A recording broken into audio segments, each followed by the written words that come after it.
Hey, what's going on, everybody? It's Rich Perez welcoming you back to another weekly dose of the rundown. It's been a minute, people. It's been a minute, but we've been going for like 4 weeks, man. We got to play that Mace. Welcome back. Welcome back. A lot has happened since we've been gone. But before we talk about all that, I'm joined as always by my brother from another, my co-host all the way from the O. Kayson Davis, how you doing, Kay?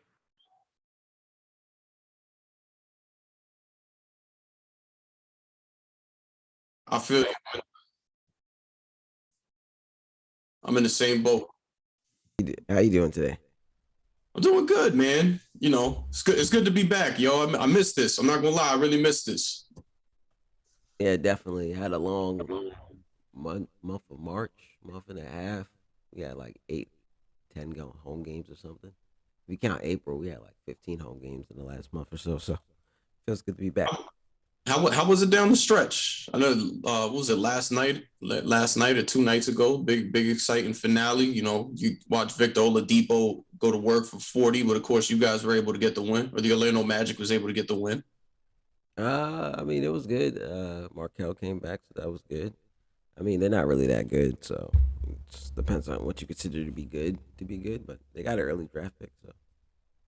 I think the interesting thing about the Orlando Magic is they were hit with they're coming off a playoff appearance last season, or was it two playoff appearances last season and the year before, if I got that right? They were there in the bubble. I think they played Toronto. They played Toronto. They played the Bucks. They played Toronto before the bubble. They played the Bucks in the bubble. It's either 2 or 3 year. Yeah, I think what really hurt is a lot of injuries coming their way. I don't even think Jonathan Isaac played this season. You missed Markel Fultz for most of the year. But you get Markel Fultz back. You got a solid backcourt there with him back in the fold. Cole Anthony looking good. If you can get Jonathan Isaac back, you still got Mo Bamba, Wagner. They got Orlando's got a lot of good pieces. I think if they can stay healthy, that's a team to watch out for. Yeah, they still got some growing pains, and that's with any young team. So get over those growing pains. They're gonna add another draft pick this year, and then everyone is gonna have to fall into their role, and they'll be good.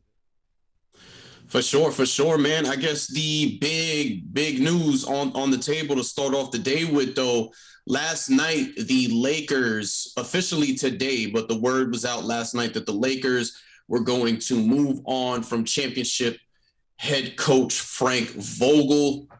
Uh, I think it's a little wild that Frank Vogel had to find out through the post game press conference that he lost his job. That's one thing. But there's a couple ways we got to dive with this. So I guess we'll start with how we feeling today with the way that he finds out that he lost his job. Uh, Obviously it's messed up, and it goes to the point again, and we kind of seen this weekend. It's like, and I get the question and I get people asking, but there becomes a human element to what's going on where it's like, do you really ask this question right now? Because like he doesn't know, it's just an awkward situation to get up there. Like the reports are out, but then to throw it in his face in the middle of a press conference when Loki, those reports shouldn't even be out yet. So like I said, obviously I get it, but if that was me, I probably wouldn't have even asked him the question. Yeah, I mean, there's obviously the human element to it. You wonder because I guess you got to be under the assumption that these reporters think he probably knows he lost his job already. Maybe I don't know. I don't know. Right. Maybe Now, I mean, the report came out during the the report game. came out there. Yeah, I was just gonna say, like, So right. What was it? Right after Austin Reeves hit it to send it to overtime, and then Mac McClung hit that crazy dunk, and it's that was about the time that the report came out. it's like if you're sitting at your desk at work and then everybody knows that you're fired and you're the last one to find out. If that was them typing right in their story, it would be pretty awkward. So especially if people just come up like, "Hey, you know that you're fired," and you're like, "Well, no, I don't know that I'm fired." So you know what I mean? So like, Yeah, Obviously, they're gonna say they're just doing their job, but this is like I said, there becomes like a human element where it's like maybe you shouldn't ask this question right now. And the reports that came out this morning, so you could have waited a few hours. I think it's a bad optic from the Lakers standpoint because you know for where else did Adrian Wojnarowski get this news from that who was the source that gave it to him that they were firing Frank Vogel? It could have only came from one place, right? So I mean, from the Lakers standpoint, that's a bad optic for you to put that out there for people to create news buzz over before you let him know that he's on his way out. Yeah, definitely. It's just a messed up situation all around. Like I said, you'd have to put yourself in your shoes and put yourself in that situation and see how it is. But that's the nature of the beast. So, I mean, obviously, like I said, it's an awkward situation. So I Yeah, don't I don't know what to do there. yeah, like bad situation all around. Whatever. Like another piece we got to get into with this is a really bad season for the Los Angeles Lakers. High expectations when they put those three Russell Westbrook, LeBron James, and Anthony Davis together. We've talked about this. Everyone's talked about this throughout the season. Who's to blame? Who's not to blame? What's going on with their struggles? I think there's enough blame for everybody to go around. You know, I was seeing a lot of things today about it's not Frank Vogel's fault that they didn't put a good roster together. Or it's not Frank Vogel's fault that Anthony Davis wasn't healthy, LeBron James wasn't healthy, or Russell Westbrook wasn't too adapting to his role and things like that. These things are all true, but Frank Vogel is not blameless in this. We talked about this with Mike. There's a lot of games this year that they should not have lost, that they lost to because of him not adjusting certain lineups and getting very stingy with how he was putting his lineups out there and things like that. I mean, the biggest thing early on was before they made some of the trades they did. When we talked about early in the beginning of the season, you had a lineup where you had Russell Westbrook and Rajon Rondo on the floor together. I'm not a basketball savant by any means, and I could have told you that made absolutely no sense. So they needed a new voice in that locker room. Things just weren't working out. We heard the rumors that, or not only did we hear the rumors, but we pretty much saw it. Frank Vogel and Russell Westbrook were definitely clashing there. I even heard some stuff that Russ was clashing with the assistants over there as well. So in a sense, Russ isn't keeping his end of the bargain up with what he said he would do when he was brought over there, which was take a back seat when needed and just do what was asked of him. So is Russell Westbrook blameless in this? Absolutely not. He's definitely blame. He's definitely deserves some blame for what I just said. And then there's a lot of him not playing as well as he should have. Frank Vogel, everything I just said too. That is exactly why he's not blameless in all this. It's also why he's out of a job today. We should not feel too bad for Frank Vogel, by the way. I think in this coaching cycle or the next, we'll see his name arise again in that. Front office absolutely deserves blame in this. Are they going to get any repercussions to how the season went?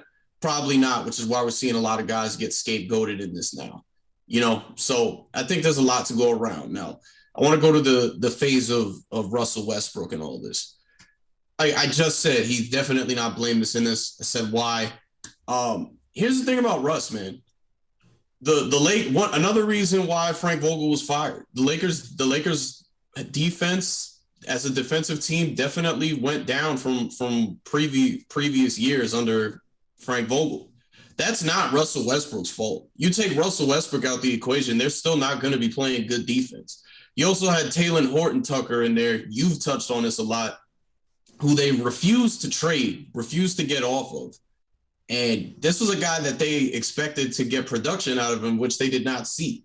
Other guy, we're naming Anthony Davis and LeBron James in this whole thing. The best ability is availability. Russell Westbrook played about 98, 99% of the games this season. Anthony Davis and LeBron James, not so much. He showed up anytime you needed him to, and he was supposed to be out there with these other two. That just wasn't the case. So again, I feel like Russ has been a scapegoat in all of this to fans. He's been a scapegoat in all this to analysts, and maybe to some degree the front office. My gut feeling is he's probably not a Laker next season. There's already been rumors out there about Charlotte was interested in a deal with him. We can dive into that later if you want. There's been rumors about a possible deal in the future with the Indiana Pacers for Malcolm Brogdon and Buddy Hield. And, we'll see what happens with all that. My point being with this whole soliloquy, there's enough blame to go around here for why this thing didn't go as they expected. I also don't know when's the last time we saw a team with championship expectations that didn't make the playoffs. Yeah, I mean, there's enough blame to go around. People say a lot of people in the media trying to say that Frank Vogel shouldn't have been fired and stuff. But even if you look at their in-state rivals or arena rivals, whatever you want to call them, the Clippers have been without their two best players for most of the season. They're in the play and they have looked really good without their players. So coaching does matter.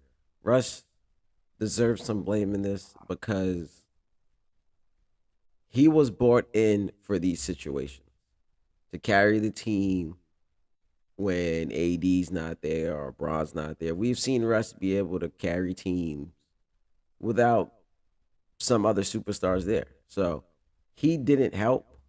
So he has to, and that's what he was brought in for. So he deserves some blame for that too. Like you said, whether it's Frank Vogel putting them in the wrong situations, whatever the case may be. But it's also not Russ's fault.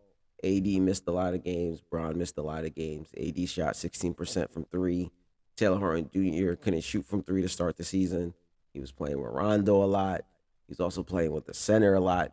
When you remember the talks, they said that AD would be at the five a lot and they'll be stretching the floor out. That didn't happen a lot for him. So maybe he didn't hold up his end of the bargain, but he also wasn't given what he thought he'll get.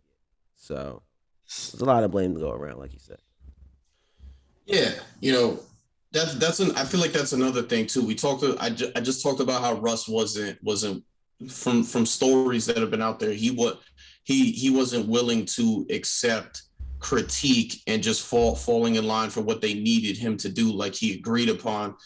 Anthony Davis, a part of putting this three together was how can we make this work? So Russ has his end of the deal of falling in line, taking critique, and doing what he needs to do. I think a big piece of Anthony Davis' part in all of this is playing more at the five, which you just mentioned. I haven't even really thought about too much until you brought it up just now. Anthony Davis, from what I know, has always been reluctant to play at the five. He feels comfortable at the four. That's where he wants to be. You got to think him playing a lack of playing time at the five has to do with him not wanting to be there. And a big conversation that's come up now. He keeps getting hurt. Best ability, availability. I don't know how many times we're gonna have to say this. Is he still a guy that can put a team on his back? Just put 40 up on a given night if you need him to. I don't know if he's that guy anymore. And one of the reasons why he was brought in, yes, to be that co-star for LeBron James, but he's also supposed to get the keys to this franchise. I would respond to that by saying, technically, when was he ever that guy? He's a talent. He's a talent.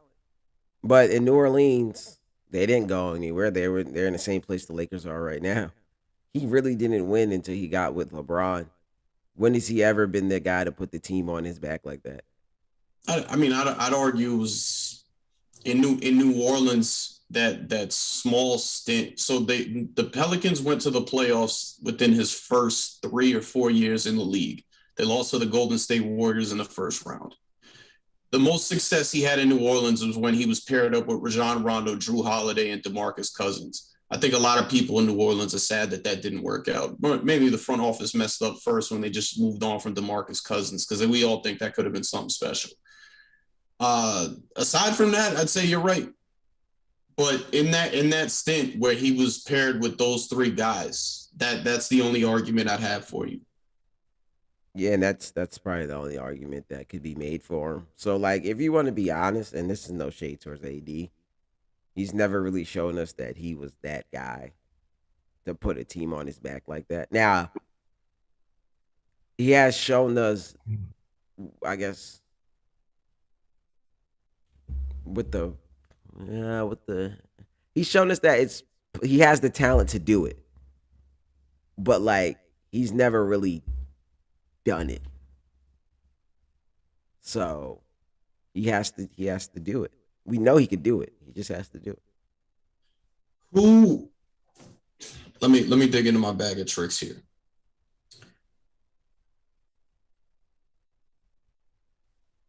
So here's the list I know of.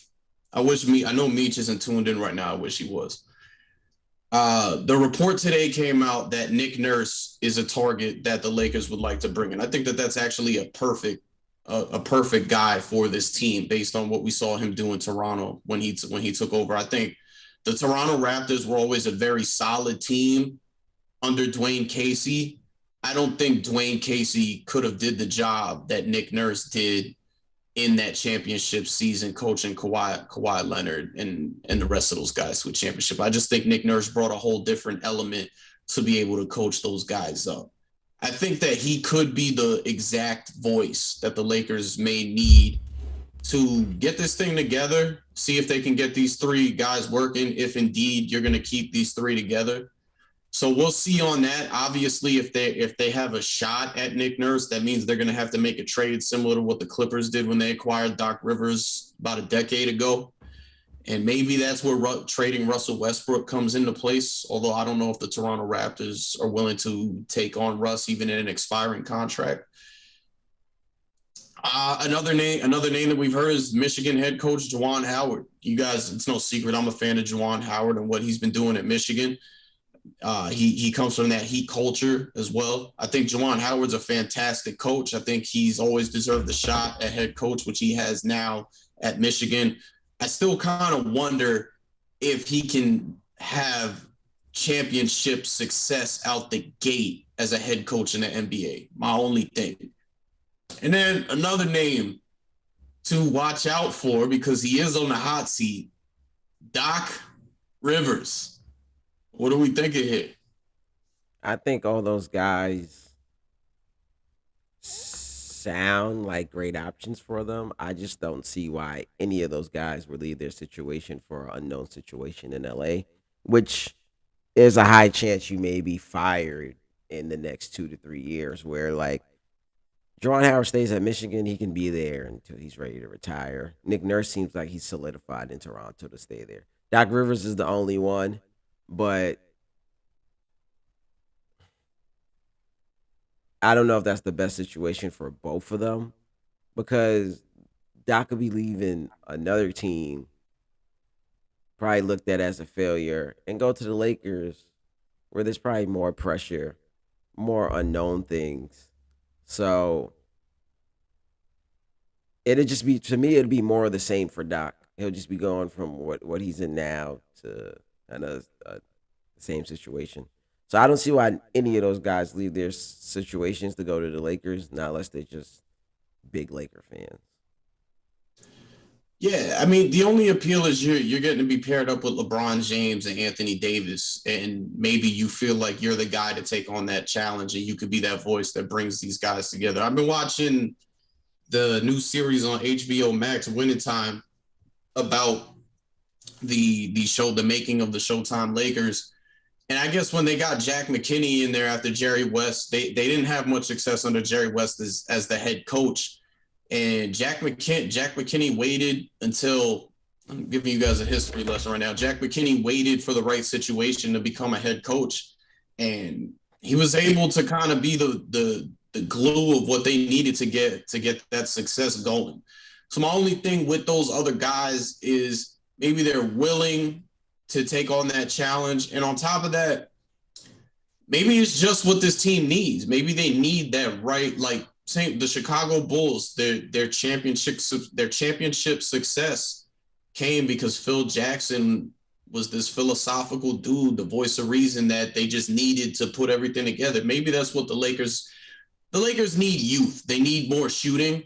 But as far as this core three goes, maybe this is what they need. No, that's definitely what they need. I just don't see why. If I'm Nick Nurse, I'm not leaving Toronto to go to LA because I'm solidified. Whether we win, lose, or whatever, I'm solidified in Toronto.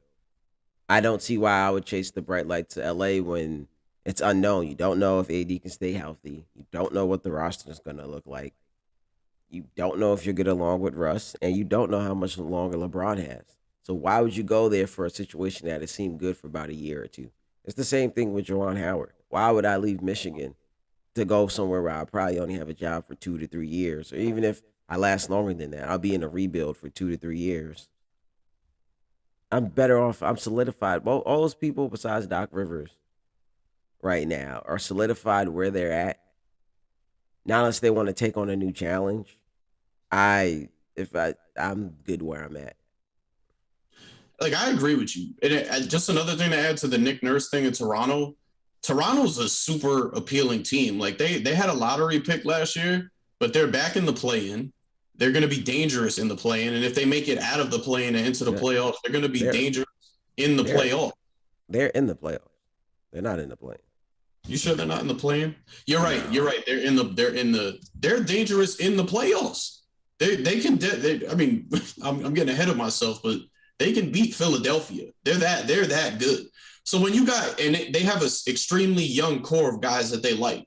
So when you think about where the Lakers are at this what the oldest team in the league and all these unknowns, and then Toronto where Toronto is right now, I gotta agree. I don't see why Nick Nurse would want to leave that, but it's an interesting take to see that they'd even try and take a jab at or a shot at him. that's what the Lakers need to do. It's just I don't think it's going to work out for them. Right. In other coaching news, the Sacramento Kings will not keep Alvin Gentry as head coach. They let him know that today. They have talked to him about possibly taking a front office role, so we'll see what goes with that. They are targeting Mike D'Antoni, Mike Brown, Steve Clifford, and bear with me for a second because I do have some more names on here. They are extending it as well to Mark Jackson, Charles Lee, Darwin Ham, and former Nets coach Kenny Atkinson. I think this is a great list of candidates for the Sacramento Kings. We've been speaking for years, specifically since they drafted De'Aaron Fox, that they got a great roster of young talent there, especially when, you look at what they have now. I think everybody thinks the world of De'Aaron Fox. We were talking about him possibly being a missing link for Philly. Uh, Man, I love every name here. I think Mike D'Antoni could be good for this team because he's a guy that can get you success right away. You don't have championship aspirations. If you're a team with championship aspirations, you shouldn't go after Mike D'Antoni. But if you're in a situation where the Sacramento Kings are, I think that's your guy because he can get you that success and get you into the playoffs. And the Kings have been hovering around that play-in area for the last 2-3 years anyway.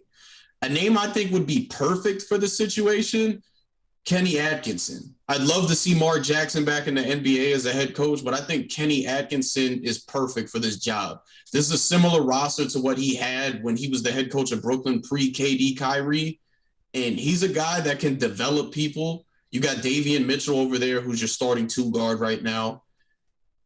I like it a lot. I think Kenny Atkinson should be the front runner for the Kings job. Uh, yeah, I think it has to be Kenny Atkinson or Mark Jackson. It has to be someone that has proven that they can turn around the franchise. I think they have the longest streak of going without making the playoffs now. Mike D'Antoni would be good. Mike D'Antoni, I feel like he's going to give you more of what Alvin Gentry gave you. Going to give you a high power offense, probably no defense. That's not what Sacramento needs right now. If you remember Alvin Dressy when he took over for Phoenix, it was like kind of a Mike D'Antoni clone. I think Mark Jackson or Kenny Atkinson, someone who's proven that they can turn the franchise around, is what they need to go, what they need because they really need to turn that franchise around because it's been really bad. It has. I think I've always been one to say I think that they've always just been a coach away too. But we just kind of talked about the Lakers needing that right voice in there. They a lot of these guys that they traded away are probably still in Sacramento if they just got the coach right. They like they did the fact that they kept Luke Walton there for that long, it ruined some careers. It definitely ruined the franchise and set them back a ton. So, they still have young talent. They're committed to De'Aaron Fox. We'll see where they go from there. I wanted to, I'll wait for that one. Here's some, before we really dive into these playing playoff previews, some news coming in yesterday. Michael Porter Jr. and Jamal Murray of the Denver Nuggets are unlikely to return for the playoffs, period. As far as Jamal Murray goes, they're going to leave it up to him, but it doesn't seem likely that either of those two are going to be back, which is contrary to what we heard about a month ago when it came to them. What are we thinking here? How much does this hurt the Denver Nuggets moving forward? I think it helps them moving forward. Obviously, it hurts them for the playoffs, but it didn't really make sense to throw those guys back into the fire right now. Not unless they're completely healthy, but to throw them back in the middle of a playoff series, like they said, unless that's what they want to do, I don't think it's the right thing to do anyway. So going forward, we've seen when guys like KD or Clay, oh not Clay Thompson, but guys like KD take extra time coming back from the injuries and things like that. They usually come back performing at a high level. So let him take his time, let him get right. It does not make any sense to throw him in there in the middle of a playoff series. I agree, and let me segue. I didn't have this in our docket for today, but let me segue here. Other news with when it concerns the Brooklyn Nets, Ben Simmons isn't expected to be available in the play-in, possibly playoffs. He's been complaining about something with his back. Should he should he be somebody that they just throw in there? I think that he's, as far as his skill set goes, that's someone that they need to make this push. And we're gonna dive more into the Nets once we get into our preview. But we haven't seen this dude all year. Is that a smart move to put him in there? I don't know. It's tough because, like you said, they need him. So he's exactly what they need. So you would want to throw him out there again. I guess that's another thing where it's like you're gonna have to leave it up to the player. If he really can go, you're gonna have to try to bring him along slowly if you can, and see what he can give you and how it goes. But I don't know. It's a tough situation, especially with back injuries. You kind of really never know about back injuries. So they said he'll be on a minutes restriction, 10, 15 minutes, but you see, you see how it goes. I don't really know. That's a tough decision. Well, I mean, also like it's the playoffs, and this is the Nets are obviously the season very much like the Lakers hasn't gone to expectations, but you can't just string people along in the playoffs. We're here to win, and aside from that, like it's true. The Nets are even though the Nets are better than the Knicks, they still play second fiddle to the Knicks in New York. But now we're in the playoffs. The Knicks are not a playoff team. The Nets are. They're in the play in, but my expectation is they'll get to the playoffs. This is New York. Like even with the Nets, it's all eyes on the Nets with the Knicks out the picture now. That's all the media in New York is going to be talking about. So like you got to do what you got to do to put a winning product out there. I mean, yeah, but if he can move properly defensively, and he's not going to hurt them defensively because they're already bad defensively, you'll see where you can go because you're not going to worry about him too much on offense, and maybe he can rest a little bit on offense. But if he's going to hurt you defensively, you can't really put him out there. But like you said, he's exactly what they need, and they're kind of in a tight situation. So you would want to put him out there, but I think you have to put him out there in spurts and see how it goes. You put him out there for 5 minutes. If it's going well, maybe you keep him going out there. But if you put him out there for 5 minutes and they go on a 15-0 run and maybe they're attacking him on defense, you probably got to get him out of there. For sure, for sure. Joel Embiid of the Philadelphia 76ers has won the scoring title this season. He's been in the midst of a long debate. Who is the 21-22 NBA Kia MVP? It's between him, Giannis, two-time MVP Giannis Antetokounmpo, and returning league MVP Nikola Jokic.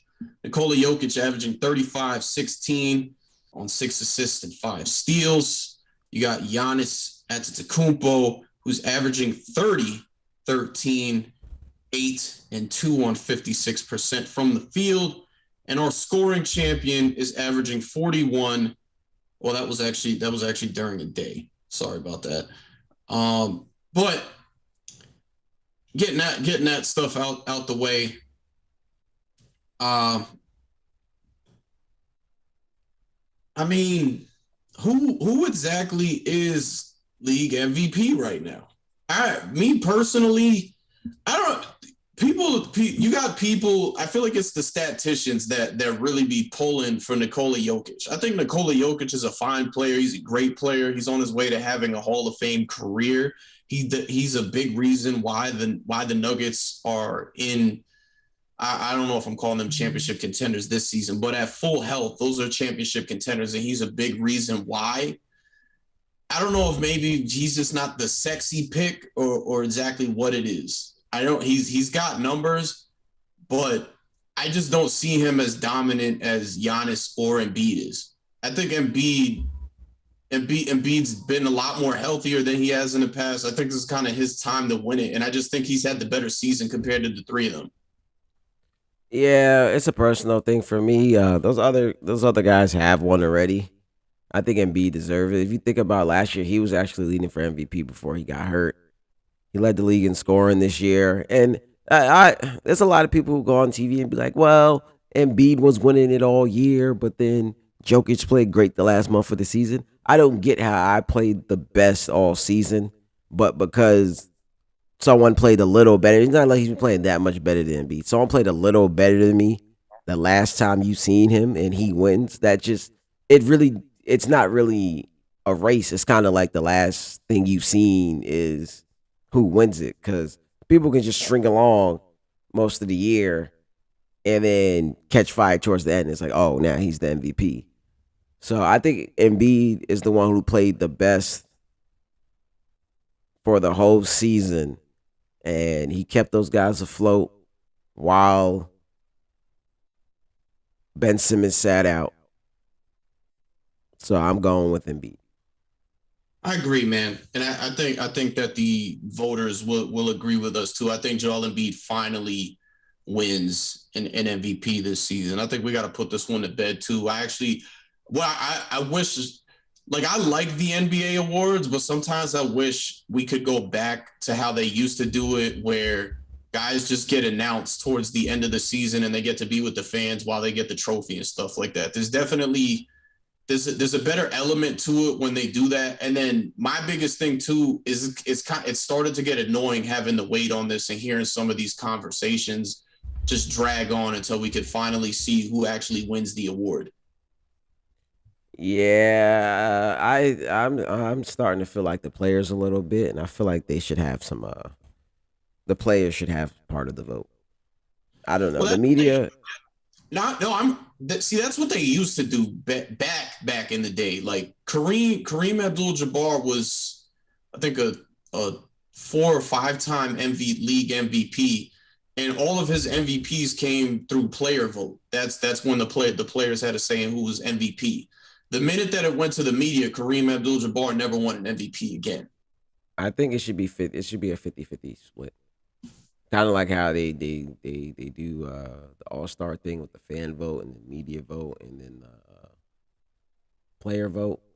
I think it should be a 50-50 split. Player vote slash media vote. Because the media, they get swayed easy. Someone goes on here and gives a great take about why Jokic should win it, and then Jokic is the winner. The media sees Jokic go off one game before the season ends, and they're on there screaming how he should win it. People, it's a copycat world. Yeah, hear you on that, man. But you heard it here first. Rundown Sports. Joel Embiid, 21-22, league MVP. Now here's one that I'm really been amping myself into. I have it in the docket, but I feel I really wanted to talk to you about this one. One, because you've seen one of these guys up close and personal all season, and we haven't had this conversation in a while. And this will segue into our next topic after this as well. I want to get into this year's rookie class and the years that they had. We talked a lot about the 2017 NBA rookie class before they ever played in the league, as that being the next great class, along with 04, 1996, and 1984. The 17 class has a lot of talented guys in it, but it's been a few years, and I think the only star so far that we've seen come out of that is Mitchell. You know, there's been a lot of fine guys, and I think Markelle Fultz is starting to come into his own. Is that Tatum's draft? Tatum. Okay, I'm lying. Tatum and Mitchell. Aside from those two, you know, you got Markelle Fultz, who was the number one pick. He's starting to come into his own, like him a lot. Lonzo Ball has become a guy that's a proven asset for teams, but he's not really a star, right? I'm looking at this class, and you have multiple guys here who I think can be centerpieces, who have shown in their rookie seasons that they can develop into centerpieces for their teams and become all-stars in the future. Like, I think I've seen a lot from Cade Cunningham and Jalen Green this year. I think that those guys are going to be superstars. I've seen a lot as far they definitely, especially Cade Cunningham has helped. They've helped their teams a lot this year with the wins that they've had. Scotty Barnes has been people were shocked that he was the third pick over Jalen Suggs. But he's proven Toronto right for picking him, and I know that they like him a lot. Evan Mobley is a huge reason why the Cavs are even in the playoffs this year. You've seen Franz Wagner up close. He's been a guy that's been tremendous. Trey Mann's been very good for Oklahoma City. Davion Mitchell has shown some good signs for Sacramento. Kuminga's been very good for Golden State. I mean, you got Alperen Sengun, who was Houston's second pick in the first round. He's been very good for Houston as well.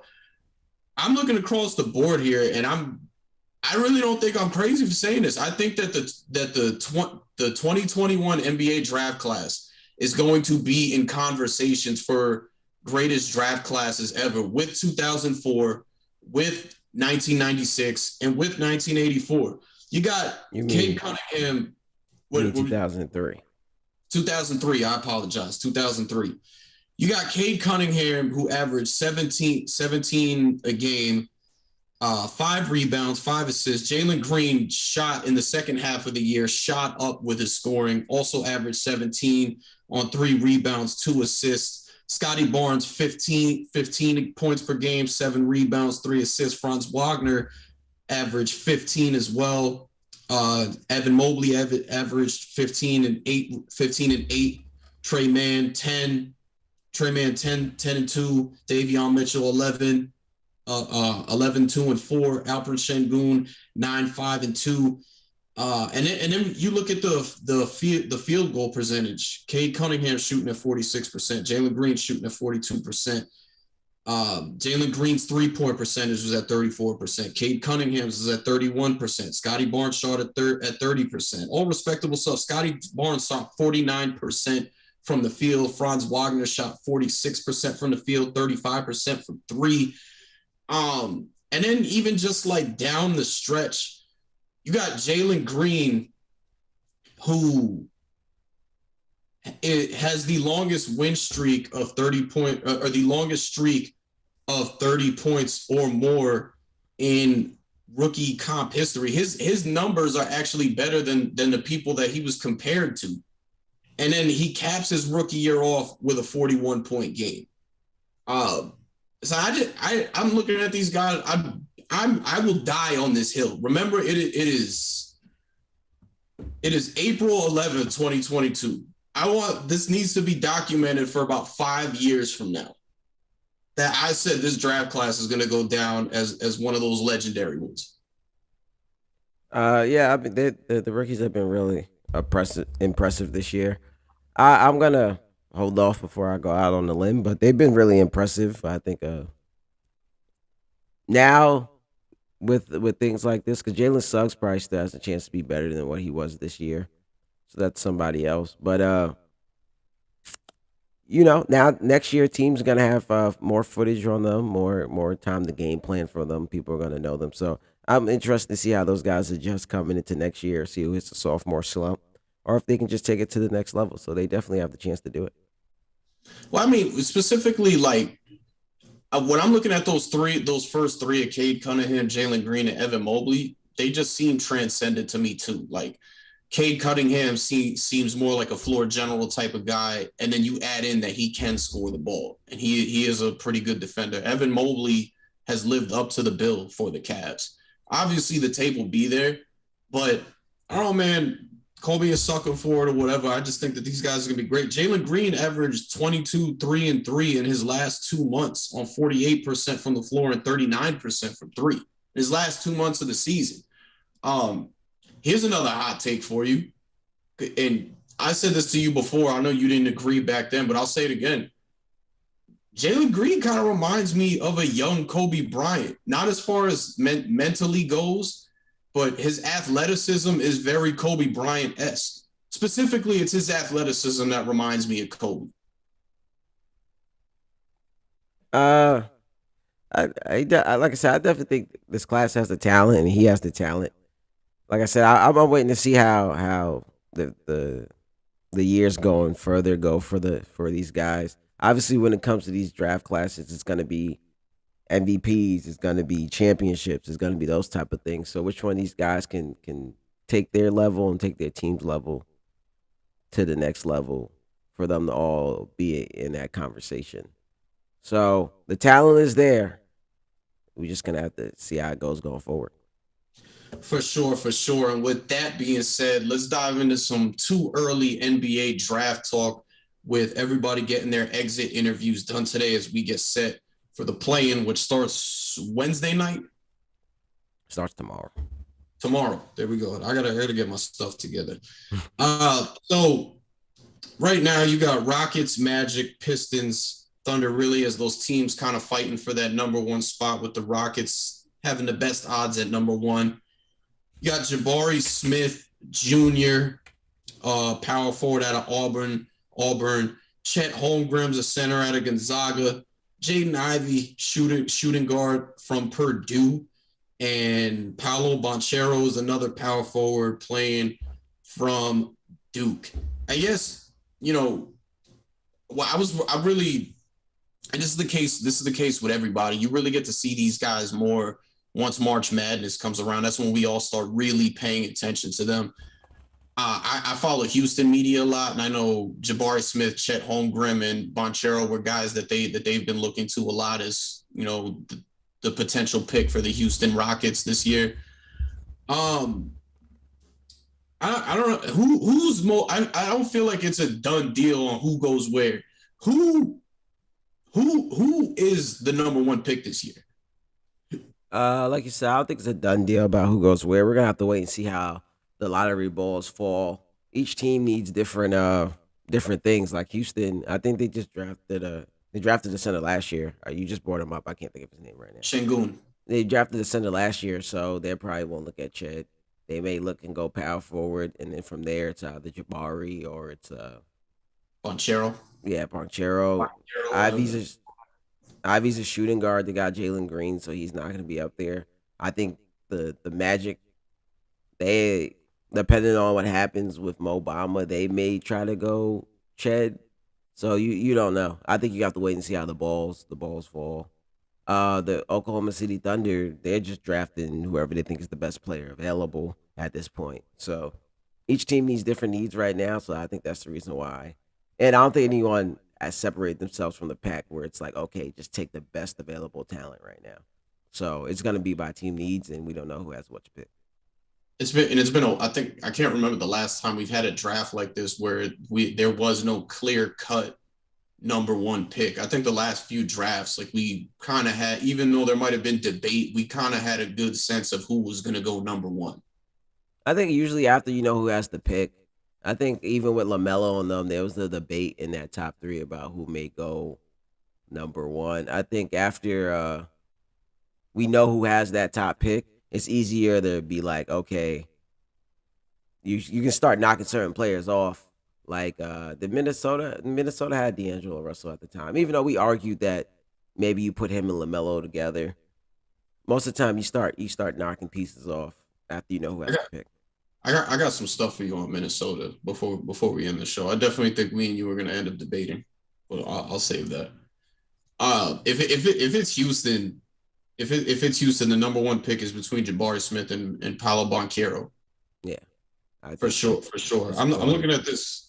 I'm looking at this mock draft right now. They have Jabari Smith to the Rockets at one, Chet Holmgren to the Magic at two, Jaden Ivey to the Pistons at three, and then Boncaro to the Thunder at four. I think the only one who I'd be like they should probably do that is the Piss if Jaden Ivey's available. I did the same thing last year with Jalen Green. Well, I was saying Jalen Suggs at the time, but I was like the Rockets need to take a guard. I think Jaden Ivey would be like a perfect backcourt mate with Cade Cunningham. I'm not too much of a believer in what they've been rolling out so far this season. I think Cade is their guy at the one, and I think Jaden Ivey would be perfect for them at the two. Yeah, I mean they have Sadiq Bey, depending on where you want to play him at, either the two or the three. Sadiq Bey is proven to I moved be. Sadiq. I moved Sadiq Bey to the three. You got you just they just traded for Marvin Bagley. I think he's going to be great for them too at the four. Yeah, so like I said, it all depends on how the balls fall. This is, I think it's all going to change depending on who has what pick and where. Who is the team? Who is the team right now after looking at what they did this past draft and seeing a team in the lottery right now? So take the Cavs out of the equation; they're already in the playoffs. A team that was in the lottery last year that's back in this year. That could be a team that we say is ready for success out the gate. Again, I might be biased a little bit. I actually think the two teams with the best shot at success is building. We had this conversation. We had this conversation with Mike a couple about a month or two ago, and I'm bringing it back because I like their cores a lot. I think the Pistons and the Houston Rockets are going to be set up for some to compete. I think that those two teams will be set up to compete within the next year or two. I mean, you would have to take Portland out of the situation because Portland's not going to be building through the draft. They're in the lottery. I'd also take Orlando out of it too because I think that you get those guys back from injury, it's a whole different story. Uh, yeah. To me, if I had to pick one, it's probably Detroit. And I mean, obviously they had the number one pick last year, but was the Knicks in the lottery last year? No, they weren't, but they're like Oh, that's back. right. They're like, but they're odd. They're so like I think the Knicks are in the lottery, but like they don't have high odds. Like they're going to be picking in that back half. Yeah. I would say Detroit. If you really look at their season, Kate Cunningham missed most of the season to start the season. And even when he came back, he was getting his feet under him. Remember, people thought he was going to be a terrible 3-point shooter. After he got his feet under him, they made the trade for Marvin Bagley. And we talked about Kyle Weaver being over there and how much we believe in him. So I think if I had to pick right now, I see Detroit on that path. I agree. I think Detroit and Houston. I love the pieces that Detroit has. I think they got a great GM, like you just said, in Kyle Weaver. I think I've said all along, Dwayne Casey. Dwayne Casey's a program builder. He did a great job of that in Toronto. He laid down the foundation for them to be able to win a championship. I think he's got great pieces now to even better, honestly, to do that in Detroit. So I think you got a good combination of a coach who's known to be able to build a foundation and a guy in Kyle Weaver or Troy Weaver. I don't know what we're calling Kyle. Troy. Troy Weaver. I knew Kyle sounded weird. Yeah. Troy Weaver. who comes from a great pedigree in Oklahoma City, and I think he's done a very good job in Detroit as well. For me, it's actually both of those two. I like the fact that they got Cade. I think if they can get Ivy out of Purdue in this draft, that'll be big. You got Sadiq Bey. You talked about Marvin Bagley. Maybe they'll keep Jeremy Grant. Who knows? If they can keep Jeremy Grant, that'd be good too. And then on Houston's side, I'm in the camp where I believe in that backcourt. Number one, I believe in Jalen Green and Kevin Porter Jr. Those two actually had phenomenal end the last 2 months. Those two guys played lights out together. So they're two guys. I believe in those two. I just like their young core in general. Do they keep them together? That entire young core, probably not. But they both teams got good pieces that I think, based on what I've been hearing and seeing, that they believe in enough to kind of let that run its course. The thing with Houston is they're in the Western Conference, and obviously the Western Conference wasn't as great as it was this year as it usually is. I think that's going to hurt them a little bit. And also, I think that backcourt that you're talking about, they have a lot more growing to do, especially when you come to Kevin Porter Jr. at the one. We've seen the couple outbursts that he had this year. We still know what they do with Christian Wood. I think they'll probably get him out of there, get Eric Gordon out of there. So I think they'll be a lot younger next year than they were even this year, and in that tough Western Conference over there. But they're on the right path too. Yeah, so with Houston, I'm not expecting them to be a playoff team next year, though. I think we can determine how much we think of them as far as success goes. I thought that they improved a lot over the year this year. They were a team I watched more just because I live out here now. But they got to be able to improve they got to be able to improve on this season. You can't be a team that's last in the league and wins again. You got to improve on 20 wins. You know what I mean? But I think Steven Silas was literally brought in because of the work he's done with guards. I think he did a tremendous job with Jalen Green when you look at how he was starting off and how he's finished off the year. I think he did a really good job in transforming Kevin Porter Jr. into a point guard. And again, you look at those. I don't like to think too much of his outbursts so much. I think that those might have been. I think that they kind of got things corrected with him. I just think he's in a good space right now. So I don't know. Call me crazy. Maybe I'm being biased. I agree. I think that those two teams are set up, and in a crazy scenario, maybe one day we're seeing those two in the NBA Finals, which would be nuts. Yeah, it's a long way before that. It's a very long way, but this is what you draft guys for. I think I will say this: picking 1 and 2 last year, I feel like Houston and Detroit got exactly what they were hoping for with those 2 picks. Looks that way so far. We'll see how it goes towards the future. For sure. So let's get into the nitty gritty of this thing now, man. We got this play-in playoff preview starting tomorrow. Let me pull this up now. So starting tomorrow in the play-in, it'll be the Cleveland Cavaliers and against the Brooklyn Nets. That'll be at 7:00 Eastern, 6:00 Central Time. And then the Los Angeles Clippers against the Minnesota Timberwolves. Here's something I really wanted to get in. I feel people have been poo-pooing on the Nets all season. Rightfully so. We're not gonna get Ben Simmons in this. We get that. They still do have a great foundation around them. Kyrie Irving looks phenomenal. He actually looks like he's tapped into where he needs to be right now as a player. And then my biggest thing that I really want to say about this is, for years, we would watch LeBron in Cleveland be a 5 seed, 6 seed, 4 seed, whatever. And we would just be like, it's LeBron. Like, they're going there. It doesn't matter what seed they are. They're going to be fine. I don't think I don't think we've extended that. We've extended that respect and courtesy to Kevin Durant, and we need to. We need to understand this guy's a multiple-time NBA champion. He's an MVP. He's one of the best that's ever played the game. I'll say something controversial. I think he's one of semi-controversial. He might be the greatest scorer that the game's ever seen. We need to start putting some respect on his name as far as what he means to a team in the postseason. the Brooklyn Nets are going to be able to make a run here. They're not going to lose in the play to Cleveland. It might be tough. I know what we've seen in the regular season, but it's the real deal now. It's not like these guys are dealing with major injuries. I saw they just got Goran Dragic back from health and safety protocols. I think they're locked and loaded right now. They're going to beat the Cleveland Cavaliers tomorrow to move on, and we need to start putting some respect on Kevin Durant's name. Uh, Obviously, I don't think anyone's expecting them to lose in the play, and I don't even think there's a chance that they're losing the play, especially now that they got home court. I think if they're in the ninth or 10th seed, especially 10th with no home court and had to play two play-in games, I think that's where people were worried about. Anything can happen in a one-game elimination. I think with them being at home and then having two chances at home to get a win, I don't think anyone expects them to lose in the play-in game. I think it's when they get to that matchup either with Boston or with Miami is where people get worried for them.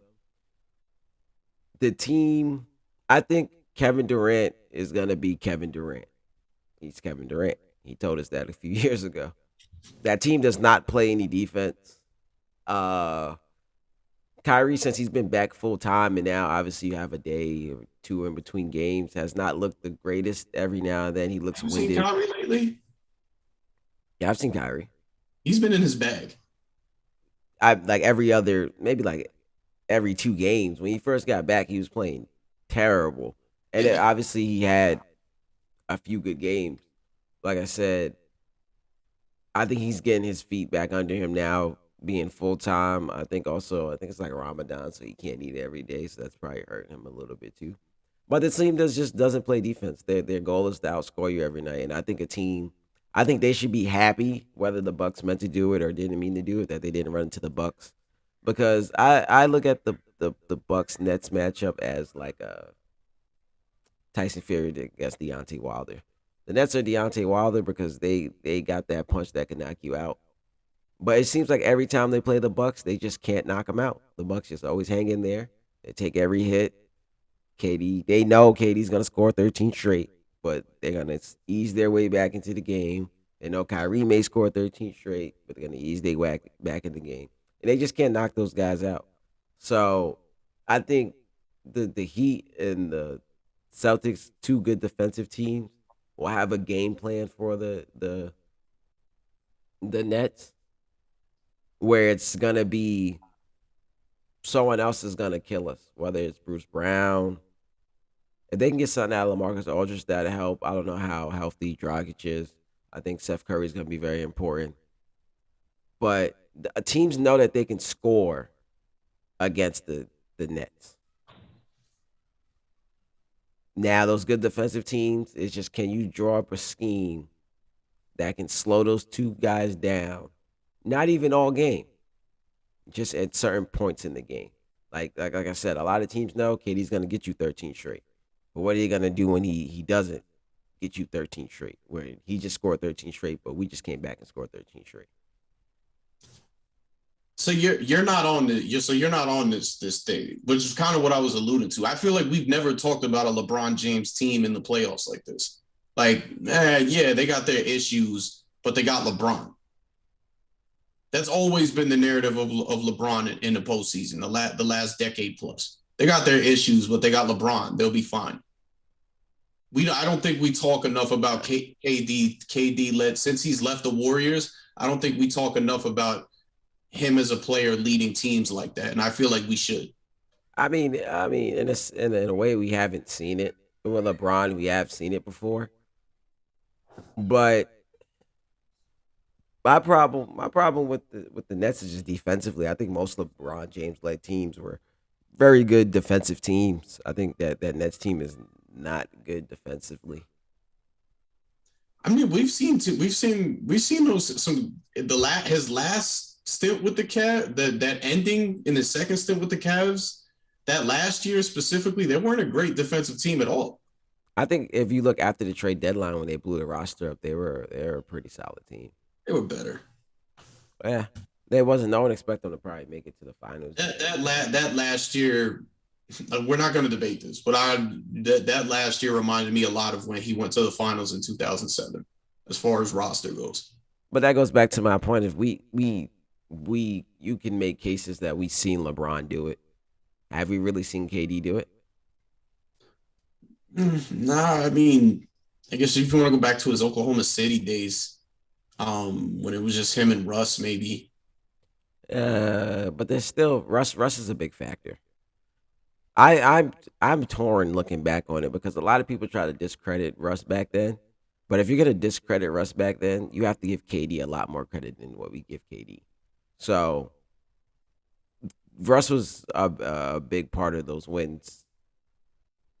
No matter he had KD, he had Russ, and that's like having Kyrie right now. Yeah, I agree. But that's why I don't see them losing to Cleveland. I actually think Cleveland's lost a bit of its luster as we've come down the stretch here too. But I think that the Cavs. I think that the Nets are just going to be a little too much for the Cavs. They're young. They got here. That's great. They'll have another shot to get in after they lose this game. But I got the Nets moving on. And I'll tell you what, man, the kudos to the Celtics. They went majority of the year being a lower tier playoff team to all of a sudden being the number 2 seed. Something just clicked with those young guys. I've never subscribed to the idea that they just needed to adjust playing together because Jaylen Brown and Jason Tatum were already in championship contention since the beginning of their careers. They've been to 2 Eastern Conference Finals together already. The Celtics team is not like they're there. They're championship contenders. They haven't put it together to get over the hump, but they've been in the conversation for years.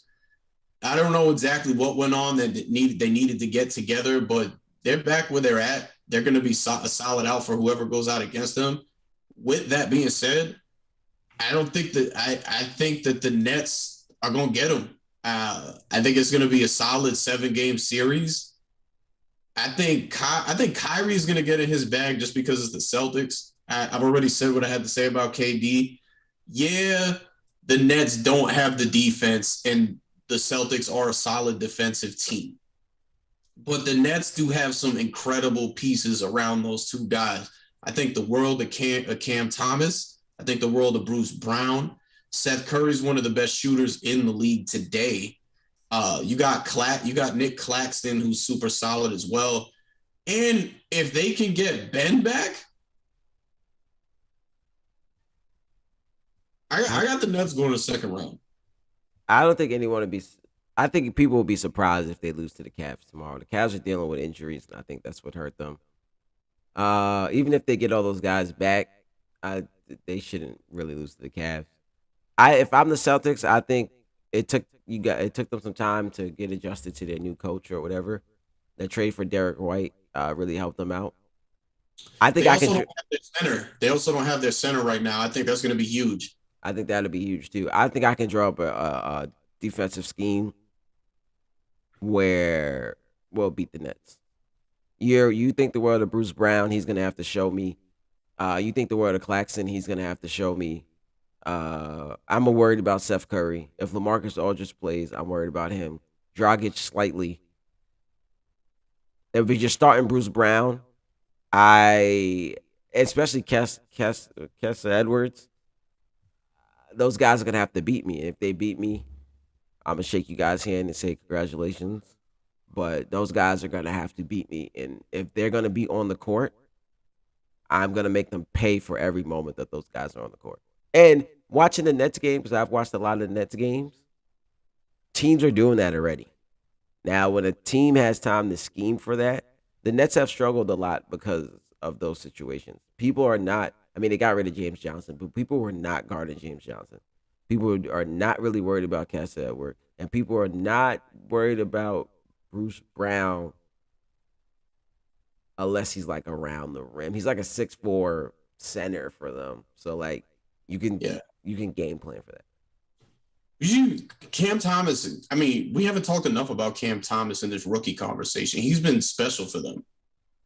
I like Cam Thomas, but Cam Thomas is also a rookie, like you said, and I don't want to say he doesn't have the greatest shot selection, but that's another one of those things where like if we lose because your rookie went off, then you just have to shake their hand and say, good game, whatever your name is, Thomas, whatever. and you guys deserve to make it to the next round. But if you think I'm gonna let Katie and Kyrie go off and shake you guys' hand and say you deserved it, that's another thing. Cam Thomas is gonna have to show me that he can score 25 a night. All right, I'm cool. not guarded. I'm like, and it's not that we're not guarding him, but we're sending double off of him every time Kyrie drives. Like Kyrie's not getting no easy buckets. We on Kyrie and Katie's ass. Like Cool. Cool. I got you. Who do you have coming out of the other plane in the East? Atlanta versus Charlotte. I'm taking Charlotte. I'm taking Atlanta. Who's home? Who's home or Atlanta's home. not? Atlanta's Yeah, home. even if Atlanta was on the road, I'm taking Atlanta. Really? Yes, we've seen how dangerous Atlanta could be in the playoffs. Obviously, they're not that same team from last year. More, I, I think Atlanta showed us that they're a winning team last year. Charlotte, another young team trying to get there, but I just think Atlanta, when you look at them last year, if healthy, they have enough firepower to get done what needs to get done, especially with home court advantage. That's why if I'm the Nets, you have to beat the Cavs. You do not want to play the Hawks I agree. I agree in a with that. one game elimination. I agree with that. For me, I think this is LaMelo Ball's coming of age moment. I think that he's gonna. Everybody knows how good he is already. He's been the single factor in Charlotte having the success that they've had the last 2 years. I think that this is gonna be something that people's eyes might widen a little more. Uh, Possible, but I just think Atlanta showed us that they have the firepower, especially being down there in ATL. I think that only solidifies it more. I think it'll be real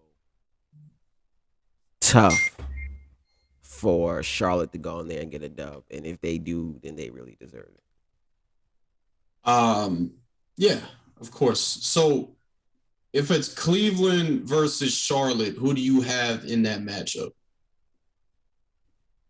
I'm I'm taking Cleveland, especially if everyone comes back healthy. I think Cleveland has been on the down spiral lately, but I think Cleveland has been the better team all year. Like I said, they were dealing with injuries. Hopefully, everyone's healthy by then. They'll have the home court advantage. I think Cleveland will win. Yeah, I'm on the same page, even though I just said I'm picking Charlotte against Atlanta. But for me, this thing is all about matchups. I think as far as how Cleveland and Charlotte match up, Charlotte's just not going to have answers for Evan Mobley. Like they might be able to do some stuff against that guard play between having Darius Garland and why how the heck am I forgetting my man's name right now? I've been singing Karis this Levert, Karis LeVert. Uh, Cleveland's just got too much, I think, for Charlotte to handle. When you got Darius Garland, Karis LeVert, Laurie Markkinen, you got Jared Allen, even though he's not going to be available. but Um, Evan Mobley has been out too. That's what I'm saying. They need to get is it, healthy. isn't he going to be back though, or no? I'm not sure, but if he's healthy, and Jared Allen, I expect them to win that game. There's too much, I think, for Charlotte to handle against Cleveland. Atlanta, look, man, yeah, like Atlanta's serious. You know what I'm saying? Atlanta is serious, but who take Trey Young out the equation? Matt, dude, go ahead and go down that lineup now. Who's answering those problems that Cleveland's bringing?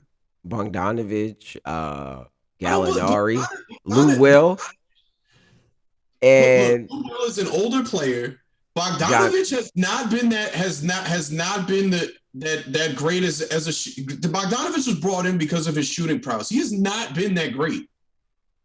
I think those guys, especially Lou Will, I think Lou Will play more minutes come playoff time. I think Lou Will, Bogdanovich, especially the single game elimination. I think Gallinari, they have the shooters to hurt you. And I think John Collinson has the ability to step up. You also think about DeAndre Hunter.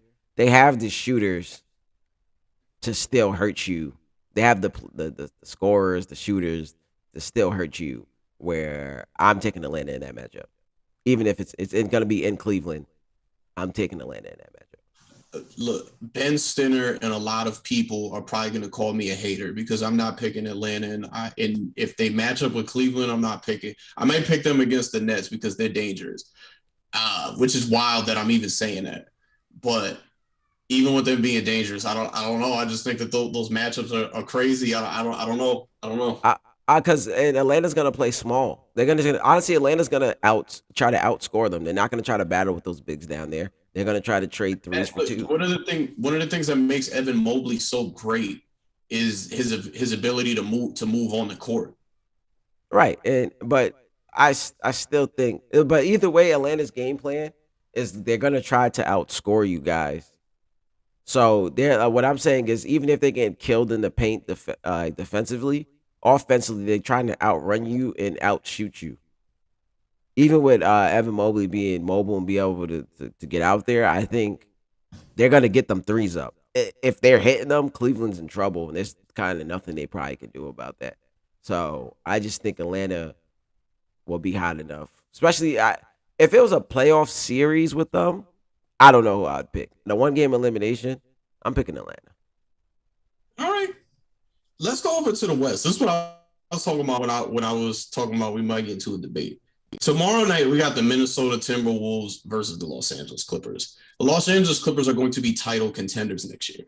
Ty Lue has done a great job. We got to have Mike on, I don't know, maybe next week and if we want to debate that, or maybe after the season's over, we can bring Mike on because I think we both wanted to debate him on his Ty Lue take already. But Ty Lue's done a heck of a job. They made they brought Norman Powell in, made tremendous trades to go on top of what they already had. They were winning games without Paul George. Paul George missed about 50-60% of the season. Kawhi Leonard was out the entire season. They were still able to make the play-in. They're going to have both of those guys back, hopefully full-time next season. They got a great coaching, great roster. I'm a big believer in it. The Minnesota Timberwolves are legit. They are for real. They're big. They're quote unquote big three netted the best offense in the league down the stretch.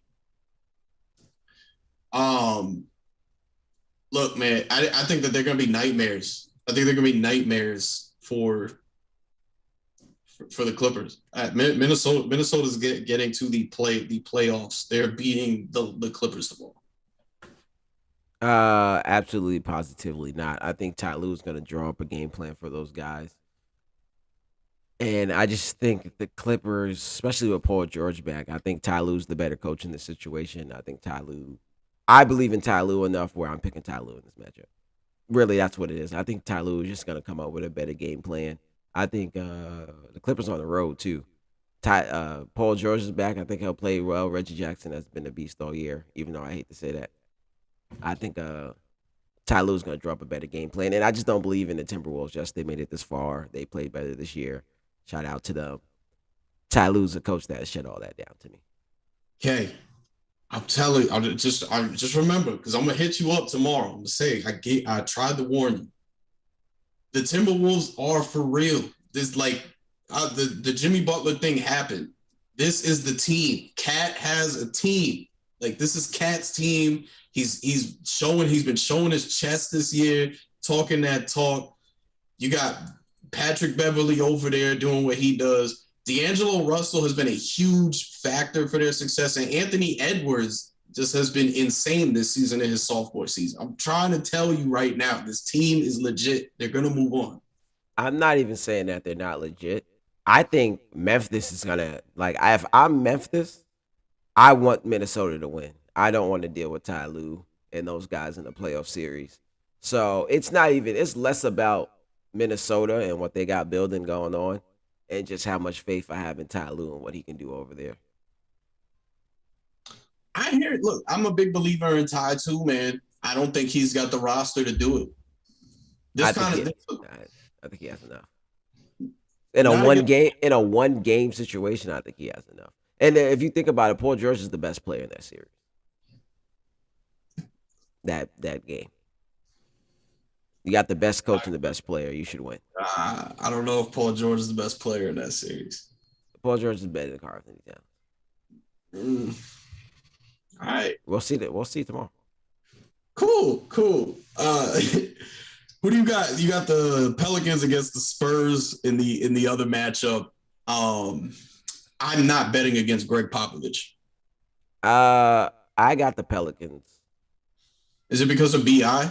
No, it's because of CJ McCollum.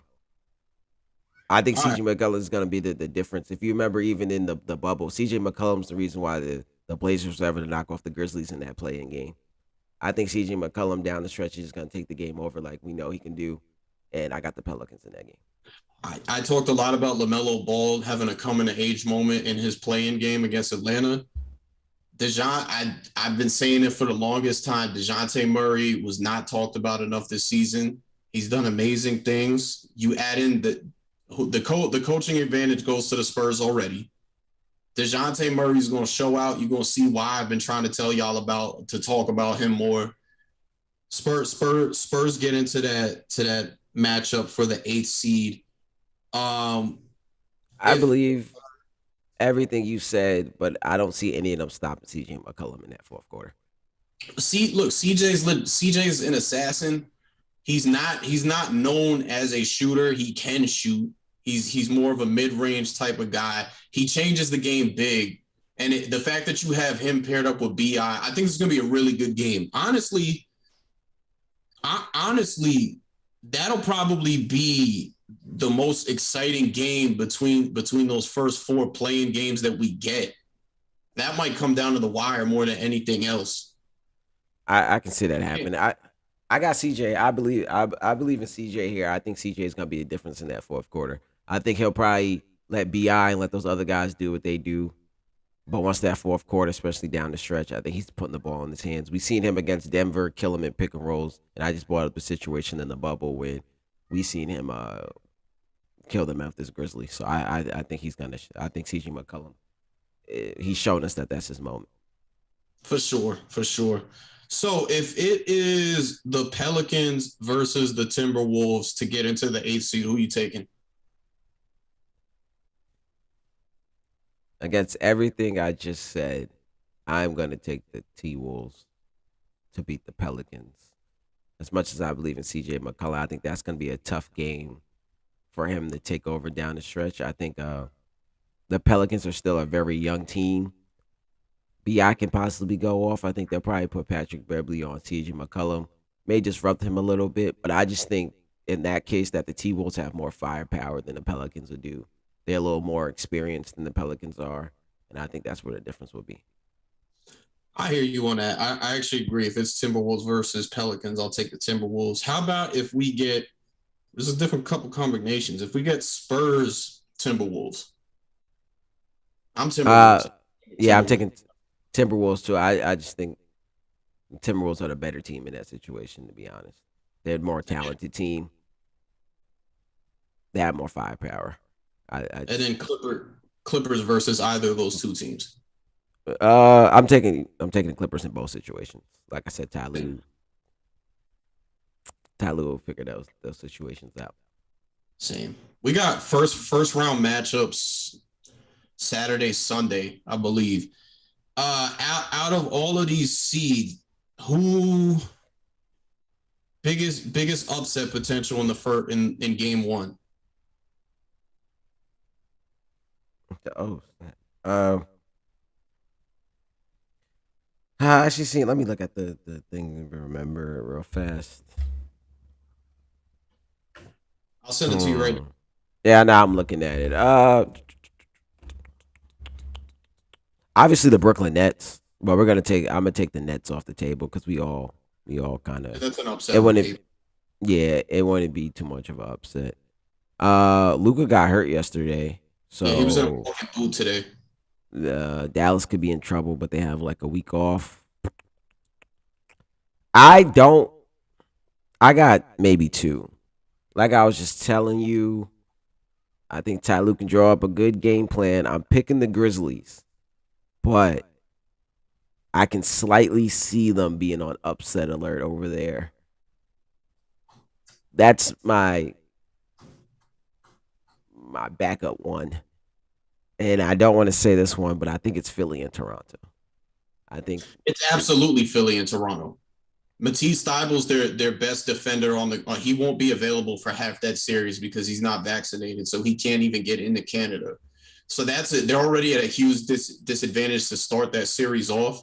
James Harden has been extremely hot and cold, more so cold as of late than hot. They have a bunch of issues to go off of that they need to work out, and it is not a good time for them to be having the issues that they're having.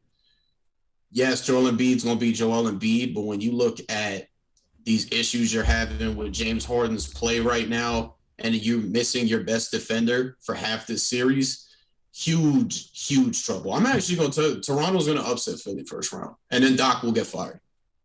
Uh, to me, it's Toronto has the bodies and the length to throw at James Harden, and I think the game plan is Embiid's gonna be Embiid.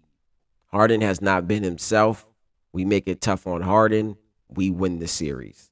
Embiid's gonna be Embiid. Embiid's gonna get his 40. He's gonna get his 10. But we're gonna come at him with multiple weapons like we've been doing all season on the offensive end. And then on the defensive end, it's shut James Harden down. You shut James Harden down, that's kind of slowing down their offense. He's the guy who's supposed to get other people involved. And then you make Maxi kind of get back to that point guard role, possibly. But the game plan is shut James Harden down. We take James Harden out the game, whether we have uh OG Ananobi on him some games, some possessions. Then the next possession he might get Scotty Barnes. The next possession he might get Precious. Then the next possession he might get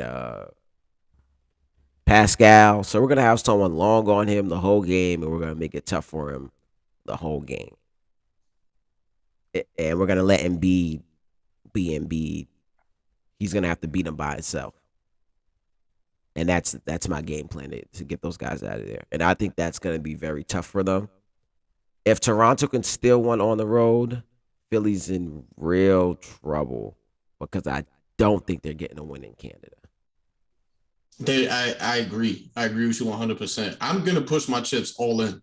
I got Toronto. I think Toronto's number one. Toronto's that good. We got to respect them more. I think people kind of forgot that they were a championship team. Even without the Kawhi, they were still super solid, and they've got a great young core over there.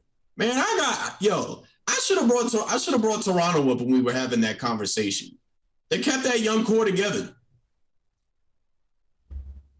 What conversation? When we were talking about like competing, being able to compete while building through the draft. Look at their young core: OG Anunoby, Pascal Siakam. Now you got Scotty Barnes over there. Fred Van Vliet. He was undrafted, but that's a guy that they picked up and molded themselves. They completely had that young core from the jump.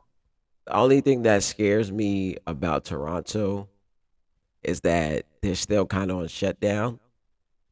So I don't know. James Harden can go to strip clubs, and since he can't go to strip clubs, they have nothing else to do. So he might be locked in.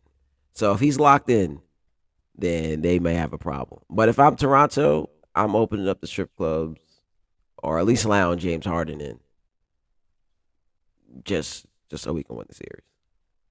Hey, that one might have to be a clip for the gram.